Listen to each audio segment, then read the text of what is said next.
What's going on, guys? It's Timo Flamingo coming at you with Mr.Mime putting a leash on that big old Mewtwo tail. Oh yes, that's right.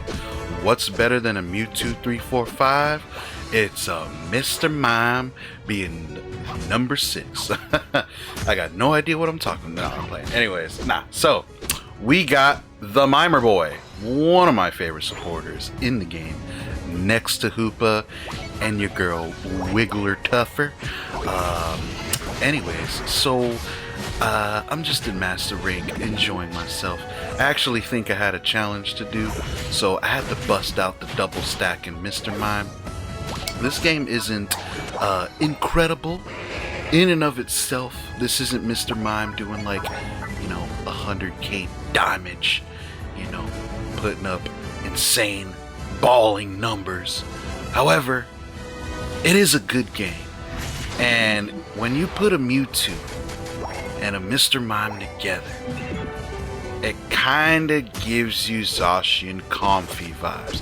And for people who don't know what Zacian Comfy was, it was a whole meta in and of itself. Zacian alone was ridiculous. Comfy was lackluster. But when you put a power swap, aka the leash, on your Mewtwo, it turns into that meta all over again. I'm actually a little surprised that people aren't utilizing this more, because Mewtwo does more damage with the psychic floating around him. He's a melee attacker using things like I don't know what that attack was called again, Future Strike or Future Sight, pulling in the mages to get the brawl. So it's a good combo, but I mean, I don't know. I couldn't tell you. I find it to be ridiculous in this game. Your boy Mr.Mime actually racks up a lot of assists while I'm sitting here just trying to get my stacks. I do believe that's my second or third. We're at the beginning stages of the game, and yeah, so I know we've all been experiencing it these past 2 weeks, boys. And I'm not sure if I'm coming out with this video first or if I'm coming out with my Mewtwo video. Yes, I finally was able to get one game and one game only with the Mewtwo, because I am not going to be using the most broken Pokemon in this game, because it's just, to be honest, it's not fun. But here we go. Here's the leash. Put him on the Mewtwo. Attack him. Reel in the psychic. I go down here, but Mewtwo's able to take care of business just fine. I'm going to get the revive. I'm actually going to go ahead and follow my Mewtwo real quick to see if he does beat up this Espeon. And oh golly, he beats it up through 2 citrus berries for the triple kill.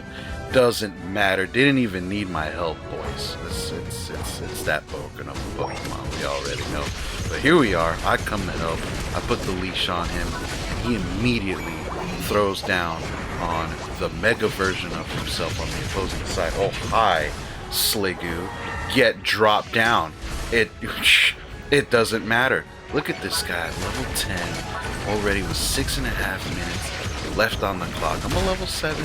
I'm a support class. I don't have the experience share on. In fact, to be honest, I think the build is the double stacking Mr.Mime, the classic, the Aos cookie, special attack specs, focus band, because you gotta have the band.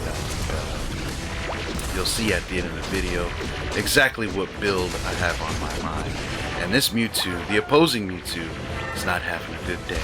It's underleveled, it's outclassed and outnumbered. As long as I got this thing. So, to be honest, I didn't even begin this game targeting my Mewtwo for the leash, for the power swap leash. But heading into it, I was like, you know what, it's a good idea. So I'm going to try to stay around my Mewtwo as much as I possibly can with this leash. But here, we get a little solo play going on. I put the leash on, Aegislash. We go down here though.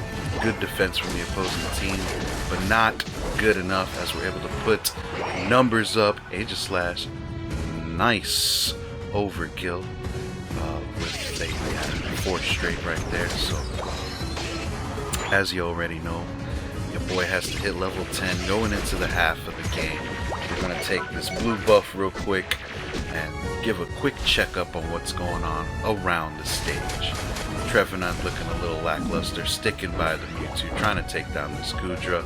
I come in from the bottom, put the leash on the Mewtwo, and ready to do some absolute damage. Zeraora gets caught in a trap, gets clobbered by the Trevenant. Buzzwole smacking me down. Leash is not on. I'm struggling to get it back on the Mewtwo as I'm getting punched in the back of my head. It's actually kind of funny. Oh yes, the second half, my game plan was indeed to put the leash on my Mewtwo. And look at this guy. Look at this recover. Takes an Espeon ultimate on the chin. Still with plenty of health. No problem. I'm gonna go find my Mr.Mime. Excuse the quick flashing. I'm just covering the south goal. Do believe this match is a win. If I'm not mistaken, they're trying to call Covalesce onto the Reggie Ice, and my Mr.Miming skills tries to push back, tries to keep the southern goal safe, but I go down. Aegislash is trying to put up some damage. Cinderace the same, but they both get caught. Aegislash has to run from this Mewtwo now as they almost score on the bottom, but our Mewtwo comes in with the 3 and 4, able to take down the Zeraora. I come back, put the leash on Mewtwo, and Goodra actually stays up in the face of a Mewtwo just because of its stats and the way it brawls, and you know, it's actually a good Pokemon. I wouldn't dare say it's the Mewtwo counter of choice, but it's still a good Pokemon. But here we go. We're up by 100 points, heading in with a minute left until the big raid fight. Our teammates just took Regieleki, and I'm just trying to get to level 12 right here as I take 30 minutes to take down a Altaria, and I'm going to rendezvous with my teammates on the opposing northern goal. Automatically looking for my Mewtwo to put the leash on him, but I can't, so I put the leash on Aegislash. Aegislash has been having a good game, and everybody faints, but I'm trying to help put in this Regieleki, because I think I'm at like 4 stacks, maybe. It's actually kind of hard to get 6 stacks when you're stacking in general, but they're not like I mean, Mr.Mime's pretty good at stacking, but we had different priorities in this match. So here we go. We got the Ray fight. The opposing team scattered. We bundle up. I got the leash on the Mewtwo. I'm feeling safe. I feel real safe with this Rottweiler pit bull hybrid of a Pokemon. But for some reason I go in for the attack. Mewtwo leaves because he's trying to guard up that northern goal. So I put the leash on. I got the ultimate going. And we actually do a good job at sustaining defense, which is what we're just trying to do, because we are up by nearly 100 points. We don't need to take down Rayquaza and risk the steal here, so it's just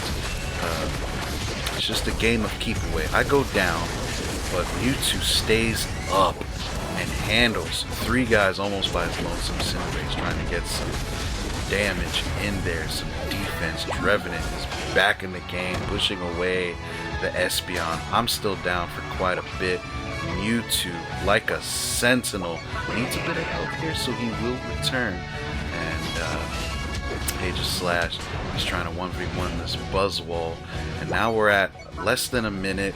So when you're at less than a minute, guys, you do have to watch out for back caps depending on how many Pokemon are alive. But if you see them going after Ray, report to the middle. Trevenant gives the Espeon that big wood. I'm back in the game. Don't know where I'm at right now. Excuse my horrible hosting skill. Oh, that's right. I got the leash on the Mewtwo. 3 and 4. Well, I'm number 5. But I go down again.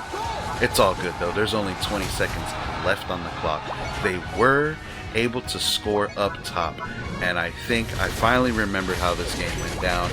It was a heartbreaker. because they were the last ones to score. They don't get to score again, but on a miracle chance, somebody backcapped on the top goal, left it wide open. They tie up the game at the last minute. However, I just want to point out these numbers that are coming up. Checking out the replay, gonna go ahead and make sure you guys know that it is indeed a ranked match that I played on the 8th. We're going to check out those battle details in the stat version of the video. And our Mewtwo went 16-5. Now, Mewtwo can go 16-5 all by himself. However, because he had that leash on him, because we were helping him, and he was able to sustain, he strikes for 140,000 damage. Oh, actually, we won. I guess... Okay, so I guess...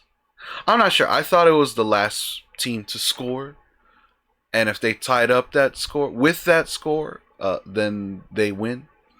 But no, we actually took that victory. Very nice. So, Aegislash also did pretty well. 12-5. We didn't leash him too much, but we want to take a little bit of credit for that. Our Mr.Mime ends up with 15 assists. 2 KOs by himself, but with 15 assists. And honestly, well, you can't, but, you know, that's just... Mr.Mime is a good supporter. A really good supporter. We put down half 100k by ourselves. We took a heck of a lot of damage. We did faint a bit, but, you know, I like the numbers. We did 50k healing. That's not that bad. That's us leashing up our boys. We're not supposed to put up 140k damage. This is what Mr.Mime is supposed to do. So, welcome to the Mime Mewtwo meta, boys. No, just playing. A quick round out on this team, because I just realized this Goodra did 98,000 damage by itself, took 120k on the nose and 78 healing.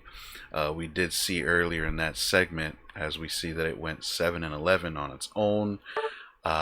We saw earlier in the video where it was standing up to the Mewtwo and my Mr.Mime on the leash, doing pretty well for itself. And Espeon, Zeraora doing some work here. An otherwise crazy game, an otherwise good game. If I wasn't talking much about the Mr.Mime and the Mewtwo combo, I would have announced that or commentated in a better fashion on what was this actually very good, very crazy game. Anyways, that's it. That's it for today, guys. Mr.Mime is still a very good supporter of choice. And if you feel like winning some games and you know Mewtwo's going to be on your squad, because let's face it, 90% of the time, someone on your team is going to pick Mewtwo, go ahead and put a leash on him. Timo Flamingo, signing out.